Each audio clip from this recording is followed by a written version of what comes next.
Okay, Assalamualaikum warahmatullahi wabarakatuh. Bismillahirrahmanirrahim.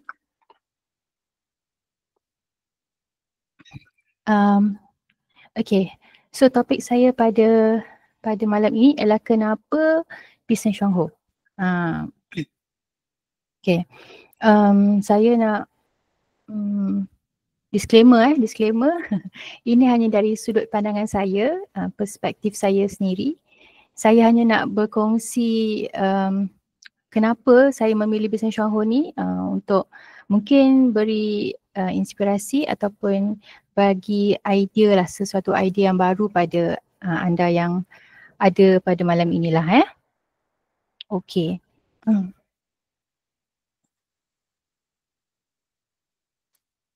Okay, so biasanya bila kita cakap pasal bisnes kan, apa the first thing yang kita terlintas pada kita punya fikiran?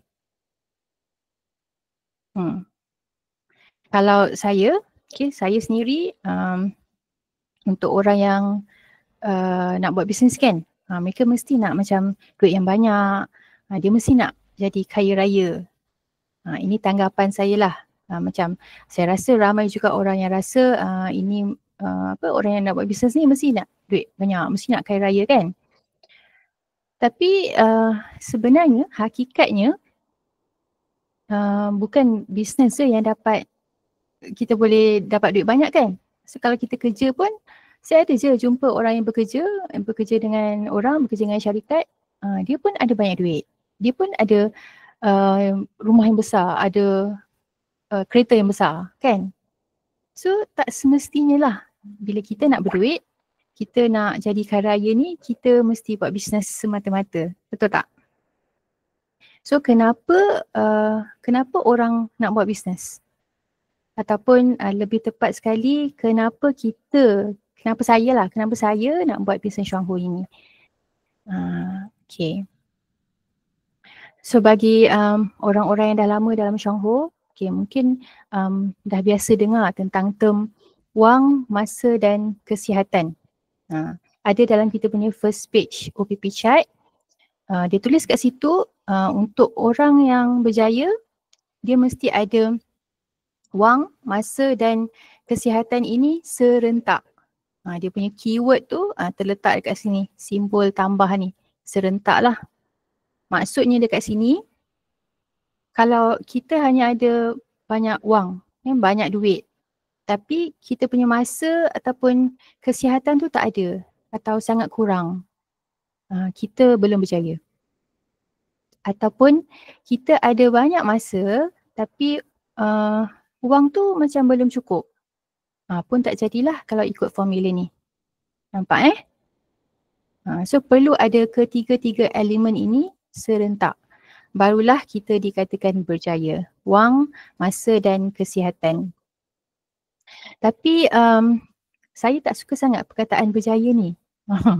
Saya lebih terkesan kalau perkataan berjaya ni kita tukarkan kepada apa? Pada bahagia. Kenapa saya cakap macam ni? Okay. Saya nak ajak anda semua bayangkanlah satu situasi ini. Apabila kita ada duit yang mencukupi. Okay, kita ada duit yang cukup lah. Kita tak perlu nak risau tentang nak beli barang dapur. Sekarang ni kita tahu harga barang dapur makin naik kan, makin naik. Tapi kita tak perlu nak risau benda tu.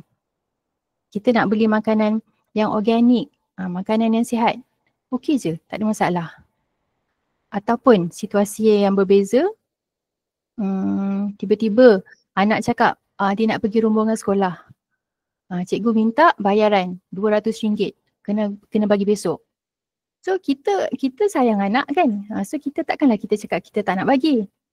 So kita tak ada, bila kita ada duit tu kita tak adalah rasa macam nak bagi ke tak nak bagi ke tak nak. Sebab kita memang ada duit lebih untuk kita spend untuk anak-anak kan. Ataupun situasi yang lebih berbeza lagi, kita nak pergi kerja misalnya ataupun nak keluar. Tiba-tiba kereta tak boleh nak start. Bila kita ada duit ni, kita boleh anytime je kita boleh call Pomen, kita suruh datang tengok kita punya kereta and repair time tu juga. Ataupun kalau kereta tu terpaksa kita tinggalkan dekat bengkel, kan? Kita tak kisah sebab kita ada duit. Kita nak order Grab ke apa ke boleh. Kita naik Grab kan? Ataupun mungkin kita ada second car ke kan? Kita tak kisah benda tu. Ataupun kalau kita ada saudara mara. Saudara mara yang perlukan duit. Dia terdesak lah perlukan duit. Kita boleh tolong saudara tu. Kita tak fikir panjang lah kan? Dan kita tak adalah macam orang ni dia nak pulangkan ke atau tak ke. Kita tak fikir sangat lah benda-benda tu kan. Ataupun kita balik kampung, tiba-tiba mak cakap sofa ni dah berlubang lah, dah lendut. So kita tak payah nak fikir dua kali, kita terus je ajak mak kita, jom kita pergi kedai perabot beli sofa yang baru. So ini perkara-perkara yang simple-simple je lah yang saya bagi contoh tadi. Mungkin kalau nak mewah sikit, ada orang yang fikir macam dia nak pergi melancong ke luar negara, nak bawa family kan, satu family pergi travel, ataupun nak belanja parents, buat umrah ke apa kan. So bahagialah kan kalau kita ada wang yang cukup ni. Tapi kalau kita ada banyak duit tapi masa tu tak ada sangat. Masa tu tak ada Contoh, masa kita nak pergi beli barang dapur tadi kan. Nak pergi beli barang dapur tapi masa tak ada. Terkejar-kejar nak pergi shopping, nak pergi beli barang dapur tu. Masa yang ada ni time weekend je. Itu je yang ada. Tapi kita tahulah kan kalau kita pergi shopping barang dapur ni time weekend ni memang beratur dia sangat-sangat panjang. Kan dekat kaunter nak bayar tu. So masa ni kita tak ada. Ataupun contohnya kalau kita pasal anak tadi kan, dia ada program dekat sekolah. Ada hari akademik ke, hari wasilah ataupun hari sukan. Kita tak ada masa. Kita tak dapat nak pergi ke sekolah anak tu untuk attend dia punya program. Sama ada mungkin bos tak bagi kita cuti ataupun kita boleh je cuti tapi kita tak boleh nak cuti. Kita mungkin kerja banyak kan. Kita ni pula jenis yang bertanggungjawab. Kerja nak kena siapkan. So tak boleh nak cuti. Kena siapkan kerja juga. Duit ada ni. Duit ada. Tapi masa tu tak ada. Saya nak kongsikan satu real case lah. Ini kawan kepada kawan saya. Dia seorang yang dah berjawatan tinggi lah. So bagi dia memang duit tu tak ada masalah. Tapi masa nak berjumpa dengan anak dia sendiri pun sangat jarang dekat rumah kan. Dan bila dia ada masa free tu, contoh bila dia dapat je cuti, dia cakap okay hari ni jom kita balik kampung. So dia punya family tu terpaksalah packing juga barang nak balik kampung malam tu juga, lepas tu terus balik kampung. Dia punya tak ada masa tu, bila ada masa sikit je, okay jom. Tiba-tiba family pun terpaksalah tunggu pegapa malam tu juga. Faham tak? Dan sebenarnya yang masa ni yang saya nak highlight ialah masa yang diberkati lah. Kadang-kadang ada je orang yang banyak masa tapi dia buat benda-benda yang lara kan. Tu tak best juga. Masa yang diredai, masa yang diberkati, masa yang diredai. Kalau kita ni orang Islam lah kan. Contoh masa nak pergi belajar ilmu agama misalnya. Biasanya bila dah pencen baru boleh pergi kelas-kelas agama ni kan. Tapi kita nak juga pergi time kita tengah sihat ni. Kita nak juga pergi time masih bertenaga ni kan. Okay, so dari sudut pandangan kesihatan pula. Pernah dengar tak orang cakap orang yang sakit ni dia nak satu benda je. Dia nak sihat. Kan? Bila dia sakit satu benda je lah dia nak sihat. Nak kembali sihat. Tapi sekarang tengok macam-macam penyakit kan. Macam-macam sakit yang ada. Masalah jantung. Umur 20-an dah ada heart attack. Dialisis. Okay, umur 30-an dah kena buat sampai 3 kali dialisis seminggu. Buah pinggang tu dah kecut. Masalah mental. Masalah mental pun dah sangat banyak kita dengar kan. Dan kanser pada bayi pun dah ada. So rasa-rasanya bahagia tak kalau kita ada banyak wang, banyak duit, banyak masa yang diberkati dan kesihatan yang cemerlang lah kita cakap sampai akhir hayat kita. Bahagia tak? So inilah apa yang dijanjikan dalam bisnes Chuang Ho. Okay. So apakah bisnes Chuang Ho ini sebenarnya? So bisnes Chuang Ho ini dia adalah satu platform lah untuk kita dapat wang yang mencukupi, masa yang diberkati tu dan kesihatan yang baik hingga hujung nyawa kita. So wang yang mencukupi ni apa sebenarnya? Macam mana nak tahu wang kita cukup ke tak? Okay. Dalam Chuang Ho kita wang yang mencukupi tu boleh dikatakan kita punya passive income lah. Passive income ni adalah income yang kita dapat walaupun kita tak bekerja. Kalau active income tu kita kalau active income tu kan bila kita aktif, bila kita buat kerja baru duit tu masuk. Tapi passive income ni kita tak keluar rumah pun duit boleh masuk. Masuk dalam bank kita. Dia beza sikit dengan duit pencen. Duit pencen ni kita akan dapat separuh daripada income kita semasa kita bekerja kan. Tapi passive income ni dekat Chuang Ho dia akan berkembang selagi mana network kita ni berkembang. Selagi ada penambahan downline dalam kita punya network. Itu cantiknya lah sistem network marketing ini. Kita punya network tu adalah kita punya asset. Bukan saya nak cakap yang kita ni nak ambil kesempatan terhadap downline kita. Tidak Kena ingat sebelum kita layak dapat passive income ini, kita akan dapat active income dulu. Kena buat kerja dulu, baru income masuk. Kan?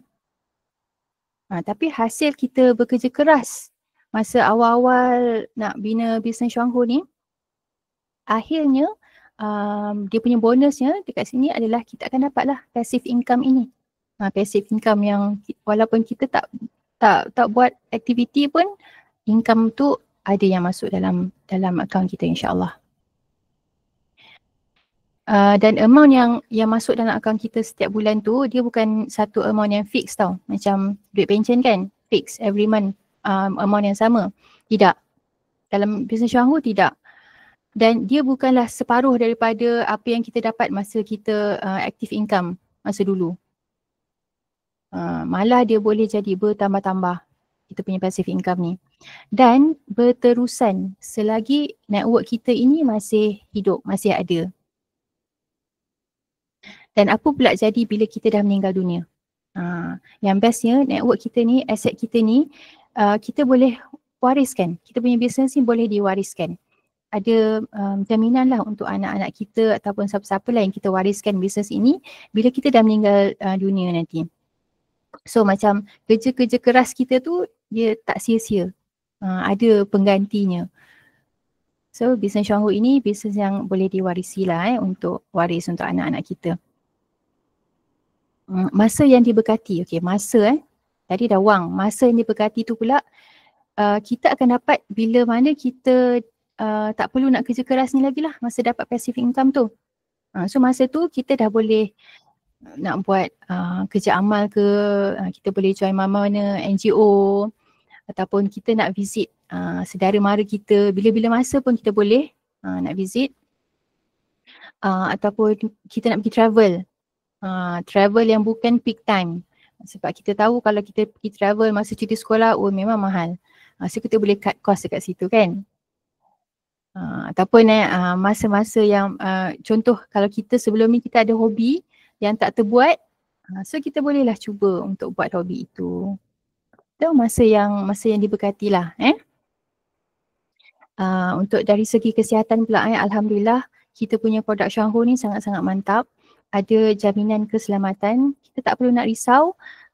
Kita makan produk ni ada isu buah pinggang ke, buah pinggang rosak ke, ataupun ada apa-apa side effect ke, tak ada.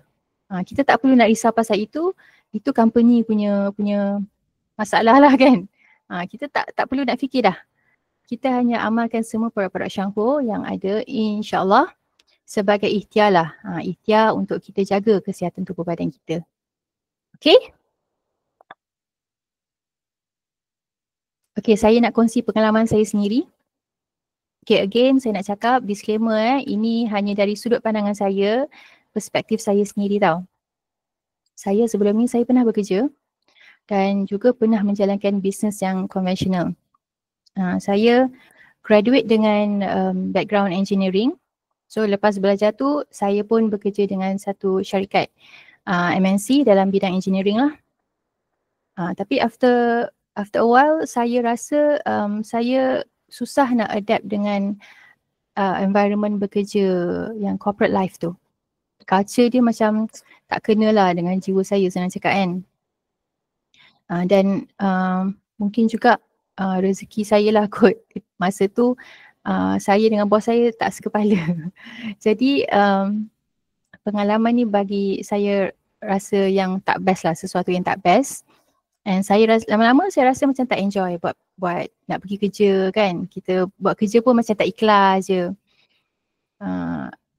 Dan saya ada dengar juga ni pengalaman kawan saya baru kenal dia dalam 2-3 minggu yang lepas. Dia ada kongsi dengan saya. Dia pun pernah sebelum ni pernah bekerja dengan satu syarikat yang best jugalah. Dia punya kebajikan pekerja tu sangat-sangat dijaga. Makan, diorang ada food court diorang, makanan dia memang best-best, free je. I mean provided lah makanan dia kan. Lepas tu maternity leave dia sampai 6 bulan kalau tak silap saya. Memang best lah dia punya kebajikan tu. Dan gaji dia pun alhamdulillah sangat-sangat banyak. Tapi satu benda yang dia kurang gemar dengan dia punya company ni, dia tak suka dengan culture syarikat tu. Yang buatkan dia rasa dia tak boleh kerja dekat situ lagi. Sebab apa? Culture syarikat tu dia macam tak selari dengan kita punya pegangan agama. Contohnya, dia cerita kat saya, dia ada satu hari dipanggil sebagai LGBT Day. So mereka kena dress up untuk support LGBT Day tu. Dan adalah lagi a few perkara yang macam tak ngam kan. So lama-lama dia jadi tak happy. Dia tak best lah, dia keluar daripada company tu. Walaupun company tu sangat-sangat best sebenarnya. Dan ada lagi seorang kawan saya ni, dia kongsi dia bekerja dengan satu syarikat Cina. So every time ada event ataupun ada apa makan-makan ke kan, last tu mesti ada sesi minum. Peliknya Shangho ni kan, walaupun company dia company Taiwan, setiap kali kalau kita ada event, kita ada rally ke, kalau pergi trip pun company trip, tak ada pun sesi minum-minum ni, tak ada. Sebab yelah, kita tahu kita punya company ni mementingkan kesihatan kan. So minum alkohol ni dia akan merosakkan badan. So tak adalah dia amalkan culture itu. Dan satu lagi fakta menarik pelik tentang Shangho ni, mereka sangat menjaga adab ataupun batas-batas agama tu. Kalau kita tengok daripada sudut agama lah kan, diorang hormat pada setiap agama. Saya tengoklah, kalau contoh kalau company trip, ini apa yang upline saya cerita. Kalau company trip, diorang akan pastikan yang Muslim distributors ni, pengedar Islam, dia pastikan akan dapat makanan yang halal. And macam jadual itu disusun pun supaya tak kacau lah kita punya fitrah kita sebagai orang Islam. So sangat-sangat bagus lah, sangat-sangat best lah kan. Pengalaman dengan syarikat kita ni, syarikat Shangho ni, dia jadi macam harmoni je. Tak ada stress. Okay, sambung cerita saya tadi tercerita pasal orang lain pula. Okay. Lepas tu saya masuk dalam dunia bisnes, bisnes konvensional. Saya pernah buat baking, saya pernah buat dessert home base. Saya buat di rumah. So kalau kita tahu buat seorang ni memang penat lah, daripada nak kena beli bahan mentah dia lah ke. kita nak kena masak sendiri, production, lepas tu kita nak kena basuh semua pinggan mangkuk tu dengan packagingnya, even delivery pun saya buat sendiri, semua saya buat sendiri. Sampai account pun tak sempat nak update masa tu. Kita berselarulah kita punya account tu kan. Lepas tu kita belajarlah selok belok bisnes kan. Saya tukar bisnes kepada bisnes pakaian pula. Nak jual online. So nak jual online ni kita kena belajarlah cara-cara menjual online. Macam mana nak set up website, macam mana nak buat online marketing. So banyak benda yang kita kena belajar, banyak benda baru yang kita kena belajar. Dan saya juga ada buat a few more business lah after that. Kerja tu dia jadi lebih banyak sebenarnya kalau kita buat bisnes ni. Dan bila bisnes kita tu nak berkembang, of course kita nak perlu consider staff pula, nak gajikan staff, kita nak jaga staff kita, kita nak handle sewa kedai lah, nak handle stok lah, nak handle macam-macam lagi lah kan, nak kena handle. So tanggungjawab tu jadi lagi lebih besar. So every decision kita kena buat dan nak kena fikir pula decision kita ni buat betul ke tak, so that kita tak nak ada kerugian kan pada kita punya business tu. Dia punya stress level tu macam ongoing lah saya boleh cakap kan. Berbeza dengan Chongho, bisnes Chongho ni, walaupun bisnes Chongho ni dia dalam kategori bisnes, tapi dia bisnes yang bagi saya gerak kerjanya tu lebih relax, dia lebih santai dan tak ada apa-apa tekanan lah. Tekanan yang teruk sangat pada emosi kita, pada tenaga kita, pada kita punya mental juga. So apakah gerak kerja bisnes Chongho ni? Macam mana kita nak buat bisnes Chongho ni? Satu benda yang saya sangat appreciate bila saya buat bisnes Chongho ni adalah kelas ilmu yang disediakan. Ilmu yang kita dapatkan daripada bisnes Chongho ini. Ilmu kesihatan holistik tu. Sasah kita tak dapatkan tempat lain. Dulu kalau sakit, kita mesti akan nak pergi ke klinik lah, ambil ubat. Tapi sekarang kita dah tahu macam mana nak urus sakit tu dari rumah. Dulu kita ingat semua makanan ni okey je. Kan, semua boleh makan. Tapi sekarang ni kita jadi lebih selektif lah bila nak makan. And apa benda yang kita nak kasih dekat family kita, anak-anak kita pun kita jadi lebih selektif. So ilmu-ilmu yang kita dapat dekat Chongho ni, dia berguna pada kita, pada diri kita sendiri dan juga pada orang di sekeliling kita. So tak rugi langsung pun kalau kita nak belajar. Kan, dan bila kita dah belajar tu, takkanlah kita ni nak simpan sorang-sorang je kan. Kita kena sampaikan ilmu tu. Sampaikan ilmu tu kan satu tuntutan juga kan. So itulah cara kita buat bisnes dalam Chongho sebenarnya. Bukan kita nak paksa orang beli produk kita, tidak. Kita hanya sampaikan sahaja manfaat produk, tips kesihatan, kesihatan holistik ni, macam mana kita nak handle kesihatan keluarga kita, kesihatan diri kita, cara makan yang baik, cara gaya hidup yang lebih baik, itu je. Dengan berkongsi tu dah kira kita ni dah buat bisnes Chongho lah. Faham tak?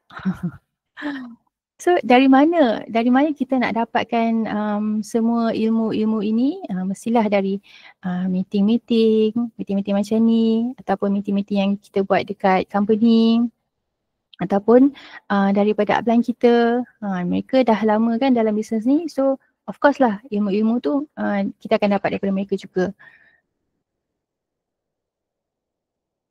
Okay, so kalau tengok pada 7 rutin harian ataupun 7 daily habits ni, ini adalah 7 perkara yang kita sebagai pengedar Chongho ataupun mereka yang nak buat bisnes Chongho ni kena buat setiap hari. 7 ini saja. Okay, nombor 1, kita perlu guna produk. Kenapa kita kena guna produk? Sebab kalau kita tak guna produk, kita tak tahulah manfaat produk tu. Tu kita tak dapat nak ceritakan dengan orang. Oh, kalau minum kopi ni nanti dapat pening-pening misalnya, kan? Bila kita dah guna produk, kita dah experience ni produk tu, so kita punya sharing tu akan jadi lebih lebih ikhlas. So orang pun tahu, orang tengok kita pun gunakan produk tu, so orang pun percaya dengan kita. Kita bukan hanya penjual tapi kita juga seorang pengguna yang betul-betul percaya yang produk kita ni sangat-sangat best. So nombor satu ialah kita guna produk. Yang kedua, kita kongsi manfaat produk. Kan, kita dah tahu produk tu, kita tak boleh nak simpan seorang-seorang. So kita kongsi manfaat produk pada ahli keluarga kita, pada kawan-kawan kita, pada jiran-jiran kita, ataupun pada orang-orang yang kita jumpa setiap hari. Orang yang kita beli nasi lemak pagi-pagi, ataupun orang yang kita pergi jogging, kita jumpa, kita ceritakan. Okay, baca. Ini nak kena baca apa? Bacalah tentang manfaat produk, bacalah pasal ilmu kesihatan, bacalah pasal macam mana kita nak kasih positif dengan diri kita ke apa-apalah, benda-benda yang bermanfaat lah, baca benda-benda yang bermanfaat yang berkaitan dengan bisnes Syongho. Yang keempat, kita dengar ataupun tengok video rakaman. Contohnya dalam macam online meeting kita ni akan ada rakaman, so boleh tengok juga lepas ni, ataupun rakaman-rakaman yang dia buat audio kan, banyak audio yang dia buat bila ada meeting dekat company, so kita tengok balik lah. Ataupun sekarang ni kita ada ELS ada banyak sangat video yang company sendiri buat, so boleh tengok juga kat situ. Untuk apa? Untuk kita dapatkan sebanyak-banyak info, sebanyak-banyak maklumat tentang produk, tentang Syongho, tentang kesihatan. Itulah 3 benda yang penting yang kita kena mantapkan. Okay, so yang seterusnya nombor 5, kita kena contact upline. Kenapa kena contact upline? Sebab mungkin kita ada masalah apa-apa dengan kita punya downline, kita ngadulah dekat upline. Ataupun upline ni lah sumber ilmu kita juga. Kan? Okay, nombor 6, hadir meeting. Kenapa kena hadir meeting? Untuk dapatkan ilmu juga. Yang ketujuh ialah kongsi tentang bisnes. So 7 rutin harian ini yang kita perlu buat setiap hari sebagai pengedar Syongho ataupun sebagai orang yang nak buat bisnes Syongho. So macam nampak mudah kan? Nampak macam lebih mudah jika dibandingkan dengan kalau kita membuat bisnes sendiri ataupun kita bekerja dengan orang lah. Kan? So semua ni macam rutin harian kita je kan? Tapi saya tak nafikan lah, nak buat bisnes Syongho ni dia tak senang tapi dia tidaklah susah. Ada orang yang buat secara part time pun dia boleh berjaya, boleh bahagia insyaAllah. So apa tadikan bisnes Syongho ni? Kenapa saya memilih Syongho sebagai sebahagian dari perjalanan hidup saya? Sebab dia menjanjikan bahagia. Mungkin sekarang belum bahagia sepenuhnya lagi kan. Ada banyak lagi lubang-lubang yang perlu diperbaiki. Tapi saya tahu di hujungnya nanti ada bahagia yang saya cari dalam kehidupan saya itu insyaAllah. Bagi saya, biarlah proses tu lama, biarlah proses tu macam susah, tapi saya pilih bisnes ini untuk saya lebih tenang dan lebih bahagia insyaAllah. So itu saja perkongsian saya berkenaan dengan bisnes Syongho. So saya harap semua yang ada kat sini boleh doakan saya lah supaya saya cepat-cepat bahagia, dan saya pun bagi sesiapa yang sedang berusaha juga untuk menjalankan bisnes Syongho ni, saya pun doakan anda bahagia cepat-cepat juga. Okay, terima kasih. InsyaAllah, amin. Thank you so much Puan Irna untuk buat sharing pada malam ni. Mungkin saya boleh tambah sikit lagi. Memang saya pun setujulah dengan segala point yang Irna sharekan malam ni. Kebanyakannya kita dapat daripada, kalau kita tak pernah alami sendiri pun kita dah dengar daripada upline kita tentang bila diorang dapat reward untuk pergi ke overseas trip dan sebagainya, memang sangat-sangat tenang, sangat-sangat macam Ina mention tadi, bahagia, memang sangat-sangat betul. Ini adalah daripada sharing Diamond kita sendiri. Diamond kita sendiri pernah cakap memang bila dapat duit dalam Syongho ni, dapat bonus tu, dapat tenang, aman. Okay, aman tu maksudnya bila kita dah berurusan dengan orang tu, walaupun orang tu tak beli ke apa ke, kita balik dalam keadaan yang tak ada rasa marah ke apa, dan kita boleh tidur dengan senang kan, sebab kita tak ada buat kerja-kerja menipu orang dan sebagainya. Dan mungkin okey, mungkin I nak tambah sikit lagi yang ini mungkin kita tak tahu kalau kita tak pernah mungkin saya boleh add kenapa saya masih dalam Syuangho ni juga, sebab the more saya kenal company lain, maksudnya kalau bila ada orang lain approach saya untuk nak ajak join business dia pula, lagi saya rasa macam lebih baik aku buat Syuangho macam ni contohnya, sebab adalah antara macam marketing plan dia yang tidak adil, ataupun daripada segi perlu pemaksaan dalam beli produk, ataupun daripada segi produk tu punya reliability, dia tak ada accreditation macam kita miliki dan sebagainya. Lagi saya appreciate kita punya Syuangho, kita punya produk dan sebagainya, lagilah saya nak buat sungguh-sungguh. Dan ada lagi satu benda juga yang kalau kita tak tengok kat luar, kita tak tahu, sebab dalam Syuangho memang tak ada benda tu, adalah saya pernah tengok dia kata bisnes ni adalah MLM juga agaknya, tapi masa dia cerita kat depan saya tu happy je semua, senyum-senyum kan, cerita perempuan pasal produk dia. Tapi bila saya pergi ke tempat lain sekejap, saya tengah buat satu benda lain, saya terdengar atau ternampak ke masa tu macam upline dia ke yang lebih tinggi tu macam marah downline dia.